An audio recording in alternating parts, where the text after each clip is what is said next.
আন্তর্জাতিক শিশু দিবস উপলক্ষে সচেতনতামূলক ট্যাবলোর মাধ্যমে এক সপ্তাহব্যাপী প্রচার শুরু করল জেলা প্রশাসন। বৃহস্পতিবার দুপুরে মালদা কালেক্টরেট ভবনের সামনে থেকে আন্তর্জাতিক শিশু অধিকার সপ্তাহ উপলক্ষে এই ট্যাবলোর উদ্বোধন করেন অতিরিক্ত জেলা শাসক অনিন্দ্য সরকার। তার সঙ্গে উপস্থিত ছিলেন জেলা প্রশাসনের বিশিষ্ট কর্মকর্তারা। এই ট্যাবলোর মাধ্যমে এক সপ্তাহব্যাপী বিভিন্ন এলাকায় শিশুদের অধিকার ও সরকারি সুযোগ সুবিধার বিষয়ে নানান ধরনের প্রচার চালানো হবে।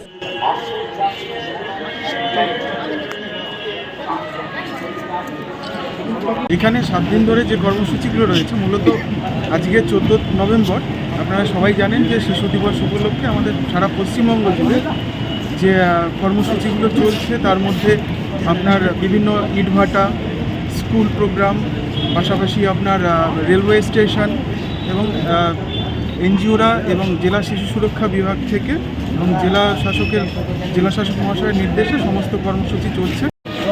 আমাদের শিশু দিবস উপলক্ষে বিভিন্ন ট্যাবলো বেরোচ্ছে আজকে সারা জেলা জুড়ে। আমাদের এখান থেকে আজকে এখন 3টে বেরোবে, আর বিভিন্ন ব্লকেও বেরোবে। সমগ্র জেলায় আমাদের এই প্রোগ্রাম হচ্ছে, এক সপ্তাহ ধরে চলবে। আজকে শুরু হলো এটা। বিভিন্ন স্কুল বা আমাদের বিভিন্ন হোম, সেগুলোতে প্রোগ্রাম চলবে। বিভিন্ন ধরনের প্রোগ্রাম আছে, সেটা বাচ্চাদেরকে নিয়ে আমরা চেষ্টা করব সচেতনতা বাড়ানোর। আমাদের পশ্চিমবঙ্গ সরকারের কী কী কর্মসূচি আছে বাচ্চাদের জন্য সুরক্ষার জন্য, সেটা সমস্ত লেভেলে যাতে আমরা তুলে ধরতে পারি।